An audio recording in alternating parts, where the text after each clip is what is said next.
এক নাম্বার হলো বিবাহ শব্দের অর্থ কি? বয়হস্যই বয়াকার হ,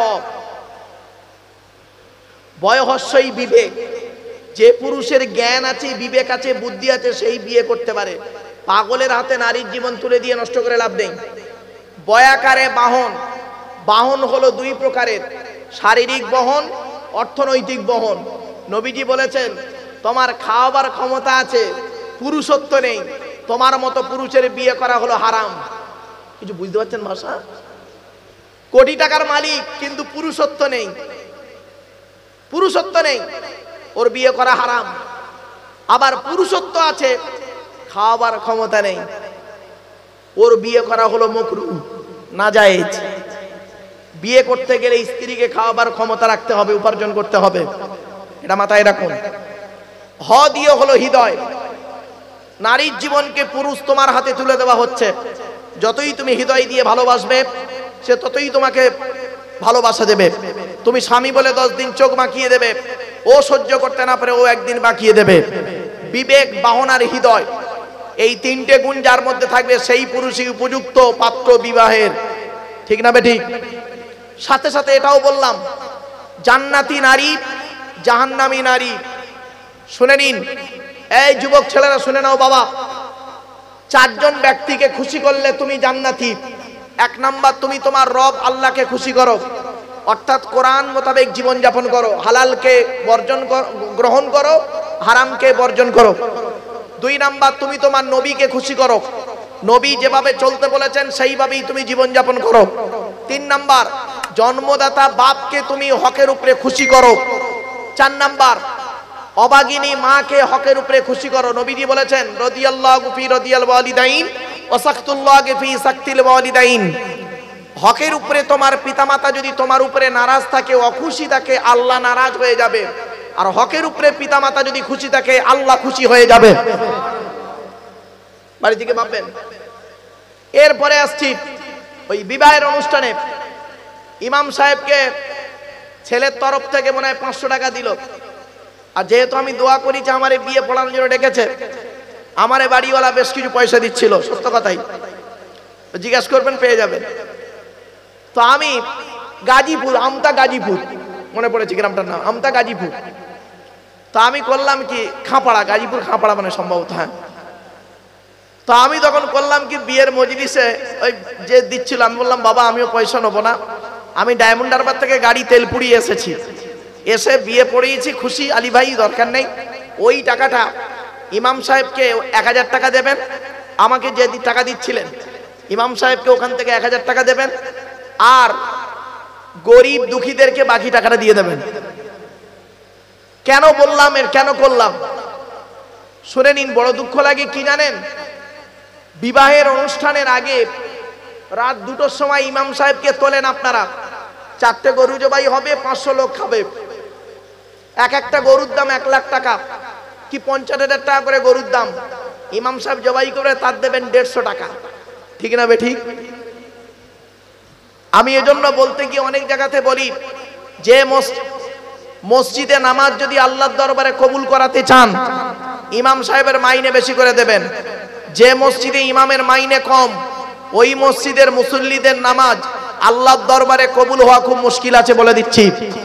অনেক মুসলমানের বাচ্চা এমন আছে 1 কোটি টাকা খরচা করে মসজিদ তৈরি করেছে, মসজিদে 4টে এসি লাগিয়েছে, পাথর বসিয়েছে, আর ইমামের কামরাটা সিঁড়ির তলায় করেছে, এত বড় একটা বিচে। এই হাওড়া জেলার ঘটনা বলছি, এই হাওড়া জেলায় সেদিন ইমাম সাহেবটা বলছে হুজুর এত বড় একটা বিচে, বগুড়া ঈদের পরে বাড়ি গেছে, বাড়ি থেকে এসছে, সিঁড়ির তলায় ছিল, বালিশটার নিচে, এত, এমনকি বিচের ছবিটাও পর্যন্ত তুলে আমাকে দেখালো, হুজুর এই দেখেন আপনার ওয়াজটা একদম প্র্যাকটিক্যাল, আর চলুন মসজিদে এসি রয়েছে। তা আমি ওর কথা বিশ্বাস না করে মসজিদে গেলাম। আমার আগে একটা বক্তা ওয়াজ করছিল, মসজিদে গেলাম, গিয়ে সেখানে নামাজও পড়লাম, দেখলাম এসি সত্যি আছে। বাবা 19 বছর ইমামতি করেছি আমি, 400 টাকা মাইনে। বাস্তব কথাটাই বললাম আপনাদের কাছে, বাড়ি থেকে একটু ভাববেন নিজেকে। আপনার সংসার যদি 10,000 টাকায় না চলে, ইমাম সাহেবের সংসার 5,000 টাকায় চলে কি করে? একটু কমন সেন্সটা মাথায় রাখুন, বাড়িতে গিয়ে ভাববেন। সব জায়গায় আপনার টাকা লাগে, সব জায়গায় টাকা দিতে রাজি আছেন, মসজিদের চাঁদার টাকা দিতে রাজি নেই, ঠিক না বেটি? মসজিদের চাঁদার টাকা যদি বলেন হুজুর আপনি দেন, হ্যাঁ বাবা, 5-5টা মসজিদকে আমি চালাই নিজের গ্যাঁটের টাকা দিয়ে, নিজের গ্যাঁটের টাকা আব্বা মার নামে আমি দান করি, 5-5টা মসজিদ। আর একটা কথা আপনাদের বলছি, ইমাম সাহেবের পেছনে বেশি লাগবেন না। আমি ইমামতি করেছি 19 বছর, তো 3 জন ব্যক্তি আমাকে 19 বছরে এত জ্বালিয়েছে, 2টো কবরে ঢুকেছে, একটা বেঁচে আছে। 2টো কবরে অলরেডি ঢুকে গেছে, আর একটা বেঁচে আছে। আমি মাঝে মাঝে খবর নিই ওটা মরেছে না বেঁচে আছে। মানে এত জ্বালান জ্বালিয়েছে, সে জ্বালানোর শেষ সীমা নাই। একটা মানুষ কখন এই কথাগুলো বলে বলুন, একটা অন ক্যামেরার সামনে মাইকে? এত কষ্ট আঘাত দিয়েছে 19 বছরে, আমার ভুলতে পারিনি, দুনিয়াতেও ছাড়তে পারবো না ওকে, কিয়ামতের মাঠে তো অনেক দূরের কথা। এত কষ্ট দিয়েছে 19 বছরে ইমামতিতে বাবা মা, 2টো কবরে ঢুকেছে, একটা বেঁচে আছে। খবরদার নয় বাপ, অনুরোধ করে বলে যাচ্ছি, আল্লাহ ছাড় দেয়, ছেড়ে দেয় না। আল্লাহ ছাড় দেয়, ছেড়ে দেয় না, এটা মনে রাখবেন। খবরদার এ কাজ করতে যাবেন না কোনোদিন। আপনারা কি জানেন ইমামের মূল্য কি? আল্লাহর নবী বলেছেন ইমামতি করা যে কত কঠিন কাজ, যদি আমি প্রকাশ্যে বলে যেতাম কোনো ব্যক্তি ওই ইমামতির জায়গায় দাঁড়াতো না। আর মুয়াজ্জিনগিরি করা যে কত সুখের কাজ, যদি আমি প্রকাশ্যভাবে বলে যেতাম তরোয়াল নিয়ে দাঁড়িয়ে থাকতো, এ বলে আমি আজান দেবো, ও বলে আমি আজান দেবো। কিছু বুঝতে পারছেন? আজ আমি আব্দুল্লাহ গিল মারুফ হলাম আপনাদের 3 ঘন্টার সুখের বন্ধু, আর আপনাদের মসজিদের ইমাম হলো 365 দিনের সুখ এবং দুঃখের বন্ধু, ঠিক না বেটি? আমি হলাম সুখের বন্ধু 3 ঘন্টার মহরমের চাঁদ, মহরমের রাতে। আর আপনাদের ইমাম সাহেব আছে না, চলে গেছে? এই সর্বনাশ করেছে, মনে মনে ভাবছে আমার চাকরিটাই গেল আজ। না ভাই, বাস্তব বলছি।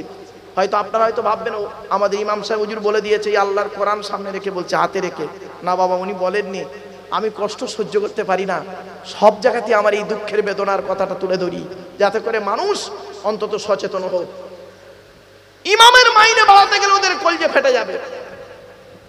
মমতা বন্দ্যোপাধ্যায় ইমাম ভাতা 500 টাকা বাড়িয়েছে, তাই এলাকার এই ক্লাবের ছেলেরা ইমামের মাসে মনে হয় 2000 টাকা চা খেয়েছে। হুজুর ওই তো মমতা বাড়িয়ে দিল, চলুন চা খাবো। বুঝতে পারছেন না? তোর 500 টাকা বাড়ানোর থেকে মাসে 2000 টাকা যুবক ছেলে চা খেয়ে হারিয়ে দিয়েছে। না বাবা, কথাটা হয়তো শুনতে কেমন লাগলো, একদম অতি বাস্তব কথা বললাম। চলুন আর একটু এগিয়ে যাচ্ছে। এবার আমি বলেছি একটু গা জ্বালানো কথা হবে, একটু মাইন্ডটা ঠিক করুন। এবারে প্রশ্ন করছি, বলুন দেখি, কালো রং তৈরি করার মালিক কে? জোরে বলুন। আর ফর্সা রং তৈরি করার মালিক কে? তা আল্লাহ যদি ফর্সা রং কালো রং তৈরি করলো, তাহলে কালো মেয়েকে বিয়ে দিতে গেলে কেন 20,000 টাকা এক্সট্রা লাগে? এই যুবক ছেলেরা, কই কালো একটা মেয়েকে তো বিয়ে করতে চাও না? এখানে বসে তো সুবহানাল্লাহ বলো, কই একটা কালো মেয়েকে তো বিয়ে করাতে দেখাও দেখি। মুখে আমরা বলি অনেক কিছু, কাজে করি উল্টো রকম। এই জন্য বলে যাচ্ছি, কোন মেয়েকে বিয়ে করবেন, কোন মেয়েকে বিয়ে করবেন, আর কোন ছেলেকে জামাই করবেন। যে ছেলের মধ্যে 2টো গুণ পাবেন, ওই ছেলেকে জামাই করবেন। 1 নম্বর, ছেলেটি সৎ ছেলে কিনা খবর নেবেন। সৎ কাকে বলি? শুধু নামাজ পড়লে রোজা রাখলে সৎ নয়, টোটালটা মিলে হলো সৎ, ঠিক না বেঠিক? 2 নম্বর, ছেলেটি কর্মী কিনা খবর নেবেন। কি বললাম বাবা? ভাষা বুঝতে পারছেন? কর্মী কিনা মানে পরিশ্রম করে, কুড়ে নয়, বাপের ভাতে খায়, বাপের হোটেলে খায়, এরকম ছেলেকে খবরদার জামাই করবেন না। আর মেয়েদেরকে বলছে, এই মেয়ে ছেলেরা ওই রকম ছেলের পিছনে ছুটবে না। হ্যাঁ, একটা মোটরসাইকেল দাঁড় করানো আছে, বন্ধুর মোটরসাইকেল নিয়েও দাঁড়িয়ে আছে, আর গলায় একটা চেন আছে ইমিটেশনের মাল, অরিজিনাল সোনার নয়, আর হাতে একটা মোবাইল আছে, এদিকে আপেল কামড়ানো আর সামনের দিকে বোতাম টেপা। বুঝতে পারেনি না? মানে এদিকে আপেল কামড়ানো তার মানে কি বোঝায়? বলবেন বলুন। আইফোন আর এদিকে মাল বোতাম টেপা। বুঝতে পারছেন? এইটা থেকে ভুলে যাও না। কোন মেয়ে কোন ছেলেকে জামাই করবে? যে ছেলের মধ্যে দুটো গুণ থাকবে। এক নাম্বার হলো ছেলেটি সৎ ছেলে কিনা, দুই নাম্বার ছেলেটি কর্মী কিনা। এবার আসছি কোন মেয়েকে বৌমা করবে। ও আল্লাহ, এই বাচ্চা দুটো বসে হাসছে, এই বাচ্চা দুটো। আরে ভাই, এরা কি নরমালের বাচ্চা, সিজারের বাচ্চা? এরা বুঝতে পারছে। আমি ভাবলাম আপনারা হয়তো বুঝতে পারছেন, ওরা বুঝতে পারছে কি হচ্ছে না হচ্ছে। যাক, খুব চালাক। চলো, কোন মেয়েকে বৌমা করবেন? যে মেয়ের মধ্যে 6টা গুণ পাবে। কটা গুণ? জোরে বলুন। 6টা গুণ। কোথায় আছে এই কোরআনে? বাপের একটু শুনে যান। কোরআনে আল্লাহ পাক বলেছেন, আমি বলি না, মানে ভুল বুঝবেন না। মুসলিমাতিন, মুমিনাতিন, কানিতাতিন, তাইবাতিন, আবিদাতিন, সাইহাতিন, সাইয়্যিবাতিন ওয়া আবকারা। 28 নম্বর পারার 19 নম্বর পৃষ্ঠার 11 নম্বর লাইন, সূরার নাম সূরা তাহরিমের 5 নম্বর আয়াত। 1 নম্বর মেয়েটি মুসলমান কিনা খবর নেবেন। 2 নম্বর মেয়েটি মুমিনাতির, মুমিনা বিশ্বাসী মেয়ে কিনা খবর নেবেন। 3 নম্বর খুব ইম্পর্টেন্ট, কানিতাতিন, আনুগত্যশীলা মেয়ে কিনা খবর নেবেন। দূর থেকে খবর নিয়ে দেখবেন ওই মেয়েটি ওর বাপ আর মাকে ভক্তি শ্রদ্ধা করে কিনা খবর নেবেন। দূর থেকে খবর নিয়ে যখন দেখবেন মেয়েটি ওর বাপ আর মাকে ভক্তি শ্রদ্ধা করে না, ও যত সুন্দরী মেয়ে হোক, খবরদার ওই মেয়েকে জীবনে কোনোদিন বৌমা করো না। ওর বাম্মাকে ভক্তি শ্রদ্ধা করে না, তোমার বাম্মার পাতে সহজে এক থালা ভাত দিতে চাইবে না। 4 নাম্বার হলো তাইবাতিনি, মেয়েটা তওবাকারী মেয়ে কিনা খবর নেবেন। 5 নাম্বার হলো আবিদাতিনি, মেয়েটা ইবাদতকারিনী মেয়ে কিনা খবর নেবেন। মেয়েটার 5 ওয়াক্ত নামাজ পড়ে কিনা খবর নেবেন। মেয়েটার চরিত্রটা ঠিক আছে কিনা খবর নেবেন। এই যুবক ছেলেরা, যুবকদের বলছি, বাবা আরেকটা খবর তুমি নিও। তুমি ক নাম্বার? বুঝতে পারলেন? ওই যারা বোঝার ঠিক বুঝে নিয়েছে। তুমি ক নাম্বার? 6 নাম্বার হলো সাইহাতিন, রোজাদার মেয়ে কিনা খবর নেবেন। এই 6টা গুণ বিশিষ্ট মেয়েকে বৌমা করলে দুনিয়াতে শান্তি সম্মান পাবে, আখিরাতে জান্নাত মিলে যাবে। আপনারা তো এসব দেখেন না। এরা সর্বপ্রথম দেখে মেয়েটার চামড়াটা সাদা না কালো। 2 নাম্বার মেয়েটার বডি ফিটনেস কেমন। 3 নাম্বার মেয়েটার মাল্লু আছে কিনা, তার মানে কিছু দিতে পারবে কিনা। এই হলো চিন্তা ভাবনা। হে যুবক ছেলে শুনে নাও, আল্লাহর নবী বলেছেন, কোন পুরুষ যদি কোন নারীকে অর্থের লোভে বিবাহ করে, আল্লাহ পাক তার অর্থটা নি করে দেবে। ও টাকা বেশি দিন থাকে না। কোন পুরুষ যদি কোন নারীকে রূপের লোভে বিবাহ করে, আল্লাহ পাক তার রূপটাও বেশি দিন রাখবে না। 3 নাম্বার নবী বললেন, বুদ্ধিমান পুরুষ হলো সেই যে নাকি আল্লাহকে খুশি করার জন্য, নবীর সুন্নতকে আদায় করার জন্য নিঃস্বার্থভাবে একটা মেয়েকে বিবাহ করবে। সুখের দিনে সুখটা ভোগ করবে, দুঃখের দিনে দুঃখটা সহ্য করে আল্লাহর ইবাদত করে পৃথিবীর জমিন থেকে চলে যাবে। ওটাই হবে ওদের জন্য জান্নাত। আচ্ছা বাপেরা, আপনারা আপনাদের মেয়েদের বিয়ে দিয়েছেন তো অনেকে? আরে ভাই বলুন না, দিয়েছেন? তাহলে আপনারা শ্বশুর হয়েছেন, আর আপনারা অন্যের মেয়েকে বিয়েও করেছেন, তার মানে আপনারা জামাইও হয়েছেন। তো চলুন দেখি, আল্লাহর নবী ছিলেন শ্বশুর, আবার আল্লাহর নবী হলেন জামাই, ঠিক না? ঠিক।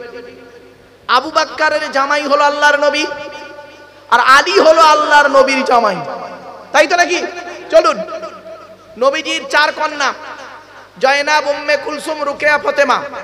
তো ফাতেমাকে নবীজি যখন আলীর বাড়িতে পাঠিয়েছিলেন, কি দিয়েছিলেন আর কি বলেছিলেন আর আপনি আপনার মেয়েকে শ্বশুর বাড়ি বিয়ের দিনে পাঠিয়েছিলেন, কি দিয়েছিলেন আর কি বলেছিলেন একটু জেনে যান।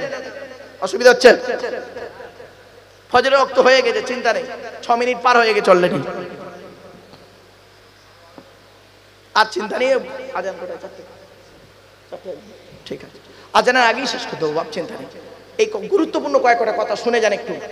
ফতেমাকে নবীজি যখন, আচ্ছা আপনার আমারটা আগে জেনে নিই, তারপর ফতেমার দিকে যাচ্ছি।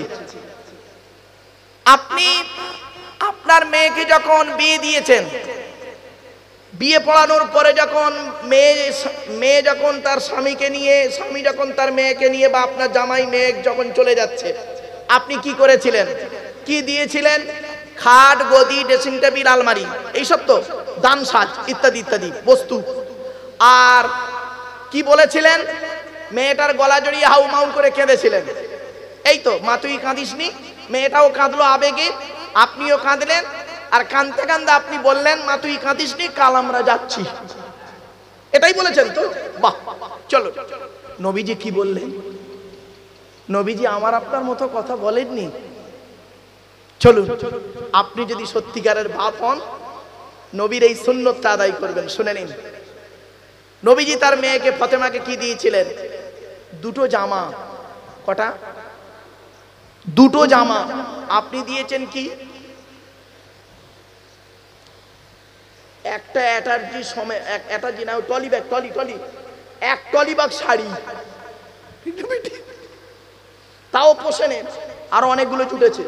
যাক, নবীজি তার মেয়েকে দিয়েছিলেন 2টো জামা, একটা পানির কলসি, ফতেমাকে দিয়েছিলেন পানির কলসি, একটা জাঁতা, আটা ভাঙা জাঁতা, খেজুর পাতার চাটাই, আর একটা কম্বল, আর একটা চামড়ার বালিশ। কটা? একটা। আচ্ছা, মুহাম্মদ সাল্লাল্লাহু আলাইহি ওয়াসাল্লাম 2টো চামড়ার বালিশ না দিয়ে একটা দিলেন কেন? আপনি দিয়েছেন কি? খাট, গদি, ড্রেসিং টেবিল, আলমারি। খাটের সঙ্গে 2টো ছোট ছোট মাথার বালিশ দিয়েছেন, আর বিশাল বড় একটা ঠ্যাং বালিশ দিয়েছেন। ওর একটি বালিশ বলে? ও আল্লাহ, মুরব্বি বলছে 5 বালিশ। আচ্ছা, তার মানে কি মেয়ের বাপ মেয়েকে শিখিয়ে দিচ্ছে, ওরে কলিজার টুকরা মা শোন, 2টো ছোট ছোট মাথার বালিশ দিলাম, তুই একটা মাথা রেখে ঘুমাবি, জামাই একটা মাথা রেখে ঘুমাবে, স্বামী স্ত্রী গন্ডগোল বাঁধলে মাঝখান থেকে দেয়াল দিয়ে দিবি, ব্যাপারে হোক। চলুন শুনে নিন, আল্লাহর, আমি বলিনি, নবীজি বলেছেন, স্বামী স্ত্রী যখন ঘুমাবে, একটি মাত্র লম্বা বালিশে স্বামী স্ত্রী এক বালিশে মাথা রেখে ঘুমাবে, আল্লাহর রহমত, মহব্বত, ভালোবাসা আল্লাহ বাড়িয়ে দেবে। এই ওয়াজটা শোনার পরে মুরব্বীরা মনে মনে বলছেন, 20 বছর আগে এই ওয়াজটা কেন হেল্লানে শুনলাম না? তোর চাচি আর শুতে নেয় না। ও আপ রাগ করবেন না, চলুন। নবীজি তার মেয়েকে একটা চামড়ার বালিশ দিলেন। চলুন এবার আসছি, আপনি যা দিয়েছেন তো বলেই ফেললাম, আর নবীজি কি দিলেন তাও বললাম। এবারে নবী কি বললেন? আপনি বললেন, মা তুই কাঁদিসনি, আমরা কাল যাচ্ছি, এটাই বললেন। আর নবীজি কি বলেছিলেন শুনে নিন, চমকে যাবেন। নবী নবী করে চিৎকার করেন। নবী কি বলেছিলেন শুনুন। নবী বললেন, ফতেমা, আলীকে দ্বিতীয়বার ডাকতে যেন না হয়। সুবহানাল্লাহ বলেন। কি বুঝলেন? কি বললো? বলুন বলুন। আলীকে দ্বিতীয়বার ডাকতে না হয়, তার মানে কি বোঝালো? এক ডাকে সাড়া দেবে। সুবহানাল্লাহ বলেন। এক ডাকে সাড়া দেবে। তো ফতেমা ওই কথাটি মাথা পেতে মেনে নিয়ে বলল, জি আব্বাজান, আমি ইনশাআল্লাহ চেষ্টা করব। তো যতদিন ফতেমা স্বামীর সংসার করেছে, আলীর সংসার করেছে, ততদিন এক ডাকে সাড়া দিয়েছে। একদিনের ছোট্ট একটি ঘটনা, হাসান হোসাইনকে খাইয়ে মা ফাতেমা করেছেন কি, দরজায় হেলান দিয়ে দাঁড়িয়ে দাঁড়িয়ে কোরআন তেলাওয়াত করছে। অনেক রাত হয়ে গেছে, হযরত আলী বাড়ি এসছে। আসার পর ফাতেমা বলে একবার ডেকেছেন, সঙ্গে সঙ্গে লাব্বাইক বলে দরজাটা খুলে দিয়েছেন। যেই খুলে দিয়েছেন, হযরত আলী রাদিয়াল্লাহু তাআলা আনহু বলছেন, ফাতেমা তুমি নবীর কন্যা, তোমার সম্মান অনেক বেশি আমি মনে করি, তো আমার জন্য তোমাকে অত রাত পর্যন্ত জাগতে হবে না, তুমি হাসান হুসাইনের সঙ্গে খাওয়া দাওয়া করে ঘুমিয়ে পড়বে, আমি এসে খেয়ে ঘুমিয়ে পড়ব। ফাতেমা কি বলেছিল জানেন? শুনে নিন, এই গ্রামের মেয়েদেরকে বলে যাচ্ছি, মা বোনরা যদি একটু জেগে থাকেন আল্লাহর হস্তে একটু ভালো করে শুনে নিন আর মেয়েকেই শিক্ষা দিন। ফাতেমা বলেছিলেন, প্রাণের স্বামী, এটা হলো আমার বাপের আদেশ, মায়ের স্বভাব। কি বললো? বাপের আদেশ, মায়ের কি বলুন বলুন স্বভাব। আলী তো অবাক, বাপের আদেশ মায়ের স্বভাব, একটু খুলে বলো তো ফাতেমা। ফাতেমা বলছেন, আমরা হলাম 4 বোন, আমার আম্মা জান খাদিজা করতেন কি, 4 বোনকে খাইয়ে ঘুম পাড়িয়ে দিয়ে আমার আম্মা জান খাদিজা করতেন কি, সারা রাত দাঁড়িয়ে দাঁড়িয়ে দরজা দিয়ে আমার আব্বা জানের অপেক্ষায় দাঁড়িয়ে দাঁড়িয়ে হেলান দিয়ে আল্লাহ আল্লাহর জিকির করতেন। যতক্ষণ আমার আব্বা জান বাড়ি আসতেন ততক্ষণ পর্যন্ত আমার আম্মা জান গালে খাবার তুলতো না।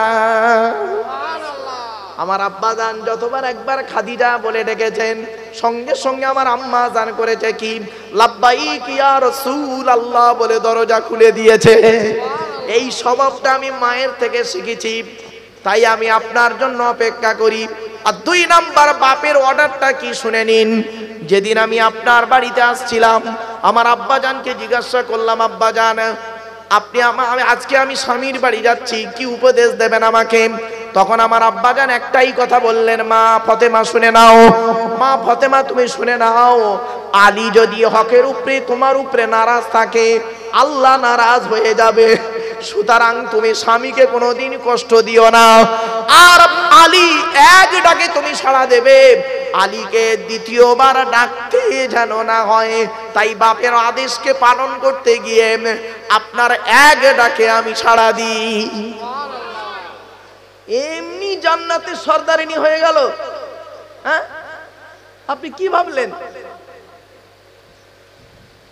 বাপেরা অতি বাস্তব কথা বলে গেলাম। যে মায়ের মেয়ে যত চালাক, যে মায়ের মেয়ে যত বেশি চালাক, সেই মেয়ের কপালে তত তাড়াতাড়ি তালাক। ঠিক না বেটি? রাগ করবেন না। বেশিরভাগ মেয়ের সংসার নষ্ট হয় মেয়ের মায়ের কান ভাঙা নিতে। খারাপ ভাববেন না কিন্তু, বেশিরভাগ মেয়ের সংসার নষ্ট হয় মেয়ের মায়ের কান ভাঙা নিতে। একটা ছোট্ট উদাহরণ দিচ্ছি। আচ্ছা বাবা, এতগুলো মানুষ বসে আছেন, আমরাও তো স্বামী স্ত্রীর সংসার করি। তা স্বামী স্ত্রী সংসার করতে গিয়ে স্বামী অনেক সময় রেগে গিয়ে স্ত্রীকে 2টো কটু কথা বলে দেয় না? অনেক সময় হাতও তুলে দেয়। তা জিজ্ঞাসা করে, এই বুড়োদেরকে জিজ্ঞাসা করুন, এই বুড়োগুলোকে জিজ্ঞাসা করুন, মুরব্বীদের জিজ্ঞাসা করুন, ওনার স্ত্রীকে কখনো হয়তো 2-1 বার মেরেও দিয়েছেন রাগের বশে, কোনোদিন বুড়ো ছেড়ে চলে যায়নি, চলে যায়নি। আর যদিও যাবার কথা বলেছে, যাবার আগে মাকে খবর দিয়েছে, মা তোমার জামাই আমাকে মেরেছে, আমি আর থাকবো না, আমি চলে যাব। তা মেয়ের মা কি বলেছিল জানেন? তুই জামাইকে নিয়ে যদি আসতে পারিস তো আসবি, একা আসা তোর জন্য আমার দরজা বন্ধ। এটা হলো আদর্শবান পিতামাতার পরিচয়। তোর স্বামী স্ত্রীর ব্যাপার তোরা ঘরের মধ্যে মিটিয়ে নে, স্বামী স্ত্রী খুশি করে হাসি মুখে আয়, 2 দিন থেকে যা, তুই একা আসতে পারবি না। আর এখন কিছু বাম্মা এমন হয়েছে, সকলে নয়, কিছু বাম্মা এত অভদ্র, মেয়ে একটু ঝামেলা করেছে, মেয়ের ধান্দা হলো একা খাওয়া। 4 ভাই 3 বোন 7 জন, বড় ভাইয়ের বউ একা রান্না করে খেতে পারলে যেন বাঁচে। স্টোভে রান্না বা গ্যাসে রান্না, ছোট হাঁড়ি রান্না, অতগুলো লোকে রান্না করতে পারছে না। মেয়ের মা কান ভাঙানি দিল, ব্যাস ঝগড়া শুরু হলো। যেই ঝগড়া শুরু হলো অমনি মেয়েকে নিয়ে বললো, তুই চলে আয়, চলে আয় আমার বাড়ি, চলে আয়, দরকার নেই ওরম জামাইয়ের ঘর করার। ব্যাস চলে এলো। ছেলে করলো কি, এদিকে বাম্মা ভাই বোন, ওদিকে নিজের বউ, 2 পাল্লার মাঝখানে, 2 নৌকার মাঝখানে পা দিদিকে টলতে টলতে টলতে টলতে আস্তে আস্তে বইয়ের দিকে ঢলে পড়লো, বাম্মা চোখের পানি ফেললো, বৃদ্ধাশ্রমে গিয়ে আশ্রয় নিল। ভুল বলছি না বাবা কথাগুলো? এজন্য অনুরোধ করে বলে যাচ্ছি, বাম্মা কি জিনিস, অমূল্য রত্ন। যেদিন বাম্মা চোখ থেকে চলে যাবে, চোখের সামনে থেকে, ওই যে লাশ বারে একবার মুখটা খুলবে, বাপের মুখটা লাশ বারে একবার খুলবে, মায়ের মুখটা যখন মাটি দেওয়ার আগে, জানাজার আগে একবার মুখ খুলে দেখায় তো না, কি বাবা নিজের ছেলে বা মেয়েকে দেখায় না? তো ওই লাশ বারে যখন দেখাবে, ওই শেষ দেখাটাই দেখার পরেই বুঝতে পারবে বাম্মা কি জিনিস। এখন বুঝতে পারবে না। এখন আমার কথাগুলো আপনাদের সাময়িক মনে হবে, দূর বলি সাহেব খালি সময় বকতেছে। বাম্মা কি জিনিস? 2019 সালে অক্টোবরের 3 তারিখ শুক্রবার আমি আমার বাপকে হারিয়েছি। 2023 সালে বগরা ঈদের দিন বেলা 11:30টার সময় আমি আমার মাকে হারিয়েছি। ভাইরে, যেদিন বাপের জানাজা পড়ালাম নিজে, মায়ের জানাজা নিজে পড়ালাম, নিজেই কবরে শোয়ালাম, সেই দিন থেকে আজ পর্যন্ত অন্তর থেকে কাউকে আব্বা বা মা বলে ডাকতে পারিনি। আপনারা কি পেরেছেন? যাদের বাম্মা মরে গেছে বলুন তো দেখি, অন্তর থেকে কাউকে আর আব্বা মা বলে ডাকতে পেরেছেন? ওরে বোকা, শ্বশুর কোনোদিন বাপ হতে পারে না, আর বাপ কোনোদিন শ্বশুরের জায়গায় নামতে পারে না, মা কোনোদিন শাশুড়ি হতে পারে না, আর শাশুড়ি কোনোদিন মায়ের জায়গায় যেতে পারে না।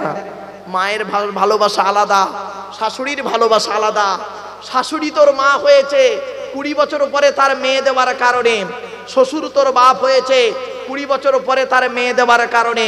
তোর বাপ হয়েছে যেদিন তুই পেটে এসেছিলিস সেই দিন থেকে। মায়ের পেটের ভিতরে বাচ্চা যখন লাথি মারে, মা তখন আনন্দে হেসে ফেলে, ঠিক না বেঠিক? মায়ের পেটের ভিতরে বাচ্চা যখন লাথি মারে, মা তখন আনন্দে হেসে ফেলে। আর ওই ছেলে যখন মায়ের পেট থেকে পৃথিবীর মুখ দেখার পরে বড় হয়ে বইয়ের কথা শুনে হোক বা অন্যের কোনো কথা শুনে হোক মায়ের গায়ে লাথি মারে, তখন মায়ের চোখ ফেটে পানি পড়ে। দুটোই লাথি, একটা ছিল পেটের ভিতরে, একটা হলো পেটের বাইরে। আমি কি বোঝাতে পারছি বাবা? অসুবিধা হচ্ছে না বাপ? বাপেরা, অনুরোধ করে বলে যাচ্ছি, বাম্মা হলো অমূল্য রত্ন। জীবনে কোনোদিন বাম্মাকে কাঁদাবেন না। স্ত্রীর হক আদায় করুন, স্ত্রীকে কোনোদিন গালি দেবেন না। স্ত্রীর পিতামাতার গালি দেওয়া হারাম। অনেক ব্যক্তি এখানে আছে যারা স্ত্রীর পিতামাতার গালি দেয়, তার মানে কে? শ্বশুর শাশুড়ি, তাই তো নাকি? শ্বশুর শাশুড়ির গালি দেওয়া হারাম। মনে রাখবেন, যতই নামাজ পড়ুন, রোজা রাখুন, অর্থ থাকলে হজ করুন, যাকাত আদায় করুন, এই জিনিসগুলো থেকে আপনি রেহাই পাবেন না। কিয়ামতের মাঠে আপনাকে বাপ হিসাবে হিসাব নেওয়া হবে। তুমি বাপ হিসাবে কত ভালো ছিলে হিসাব দাও, ছেলে হিসাবে কত ভালো ছিলে হিসাব দাও, ভাই হিসাবে কত ভালো ছিলে হিসাব দাও, স্বামী হিসাবে কত ভালো ছিলে হিসাব দাও, বোনাই হিসাবে কত ভালো ছিলে হিসাব দাও, মামা হিসাবে কত ভালো ছিলে হিসাব দাও, ফুফা হিসাবে কত ভালো ছিলে হিসাব দাও, খালু হিসাবে কত ভালো ছিলে হিসাব দাও, দাদু হিসাবে কত ভালো ছিলে হিসাব দাও, নানা হিসাবে কত ভালো ছিলে হিসাব দাও। এই 10টা হিসাব নেওয়া হবে ছেলেদের, পুরুষদের কাছ থেকে।